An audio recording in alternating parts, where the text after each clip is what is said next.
And we call it blues. That's why. Call it winds, yes, yeah, blues. All can move. Oh yeah, yeah, yeah, yeah. And we call it blues. Got those winds, yes, yeah, blues. Bill and I have gotten to the point to where we're ready to start taping our trim. Bye, Bill. Boy, that dog is as smart as he is. I don't know what to tell you. We're at the point now to where we're going to tape our trim off, and I'm going to show you how to do this because there's a right way and a wrong way. And what you want to do is you want to tape the trim, not the wall. So we want to make a nice tight line. And you know, in a perfect world, the top of your trim is going to be horizontal and your wall will be vertical. And it's not always that way. Sometimes you have to make your own line. You kind of split the difference. But in this case, we've got a really good line. Is we want to have one continuous piece of tape. I mean, I've come after guys to pull tape on jobs, and you've got 1 foot sections all the way around the whole house, and it's bend over, pick it up, bend over, pick it up.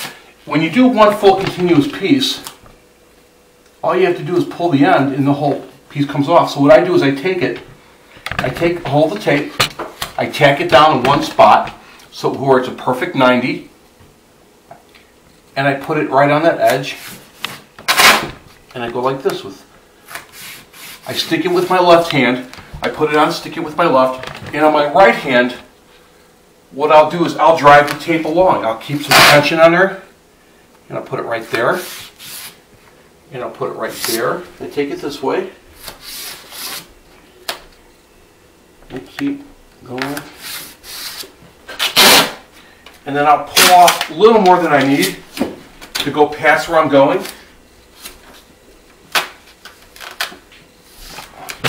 And I'll do kind of the same thing. I'll just follow it through.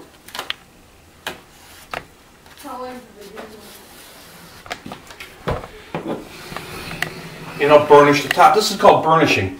What you're doing is you're creating friction along the top of the tape, and it's not really hot, but you are kind of warming up the glue a little bit, and it's making it stick real nice and tight to the top of the trim. Now that we're done taping the trim off, it's time to start rolling. And I'm painting out of a paint bucket with a grid. And what I'm doing is I'm dipping the roller. If you want to see this, I'll bring it over here. I'm dipping the roller in just a little bit, not submerging it, and I'm rolling it off on the screen. Then I go back in for a little more paint. That way I get a nice, even amount of paint on the roller. You see? And then what I do is I kind of spin it off in there, and I go like this. And it keeps it from dripping all over the place. So, let's begin here by basically rolling out a wall. So, you want to get the paint on the wall. Like I said before, you're not trying to cram all the paint out of your roller. You're applying paint to a wall. You're not pressuring it, you're not trying to force that paint on there. So, at first, we got to work the roller in a little bit.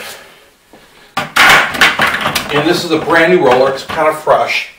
So we're going to get the paint on there. If you notice, I'm not going all the way to the top yet. I'm just getting some paint into there.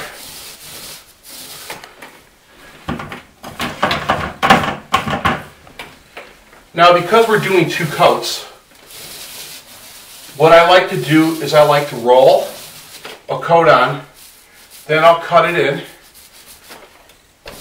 That'll be my first coat. And then on my second coat, what I'll do is I'll cut it in and I'll roll. Try to cut in the top and the bottom, and you don't have any paint to cut to. We end up spending and just wasting an enormous amount of time, and our cut-ins usually come out too far. So we're doing a lot of brush work, wasting a lot of time. And this way, it gives me a parameter. All I got to do is cut down to here and float it out a little bit. Cut down here, float it out. And it takes me a lot less time to cut in. So this is why the professionals, they can go faster than most of the homeowners, normally because, well, they're used to it, obviously. But because little techniques like this save them an enormous amount of time in their paint job. So I go as close as I can without touching the trim. And I try to keep it all real consistent, not all jaggedy edges. You see, I get as close as I can, and then what I do, just so you know, I'm going to show you right here. It's called laying off a wall. I'm going to load my roller up a little bit, and while we're talking about this, what you're doing is you're laying the paint off the wall. You're going to go up, and you're going to come down all the way to the bottom. Then you're going to go about a foot or so off the top, and you're going to overlap a third. You're going to go up, and you're going to come down. You're going to overlap your roller about a third, go up, and you're going to come down. And you're going to do that along the whole wall. And this is why professionals get such a really nice look on their walls. Because, all right, you're not going to end up seeing all these big roller marks, and you're not going to end up seeing rope lines where you ever see when you're painting a wall, you get that like drip that comes like this. It's because, I'll show you this because I can fix it. You put too much pressure on that edge.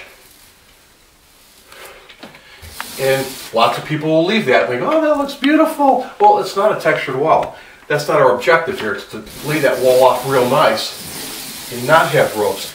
And you get that by having an even amount of pressure on the roller. Now that we've rolled our wall, it's time to cut the top and the bottom in. This can be a little bit tricky, especially when you've got a painted crown molding and you've got to make sure that that line is really on. So what I do is I'll wet my brush and I'll pull some paint off it. And I'm not taking all the paint off it. I want to keep something on there because, again, you're not trying to cram the paint out of a brush. You're applying paint with the brush. So what I do is I run a line pretty much as close as I can to what I'm trying to trim or paint. So then what I'll do is I'll take the brush, gradually bring it into the line. Now, I don't personally try to get it perfect on the first cut. I get it as close as I can without going up to it because the second time I do my second cut in, I'm going to level all that out. It's a lot easier to do. So you want to get it as nice as you can.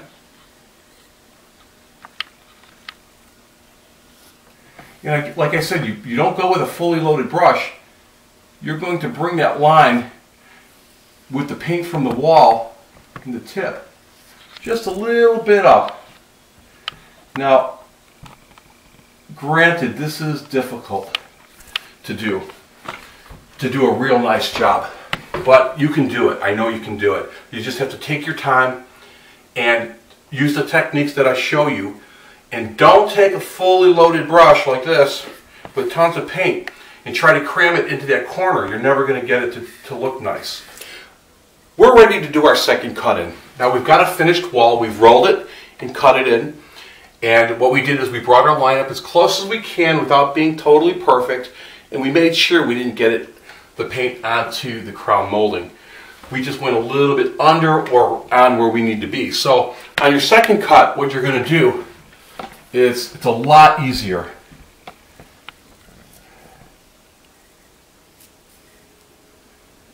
I use the very tip of my brush,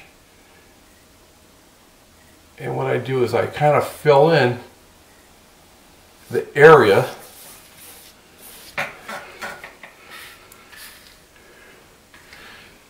And what I'm doing here is, watch, I'm coming across, adding the paint, and then I'm taking the paint from the wall and I'm bringing it to the line.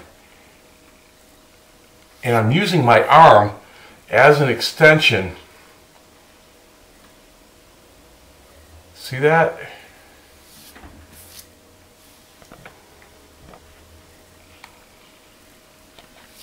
And you come here just a little bit, bring it in, and you get a real nice line. And then coming down to here. Now this doorway, the return is going to be the same color, so I'm not too concerned about it. I could actually just roll into there.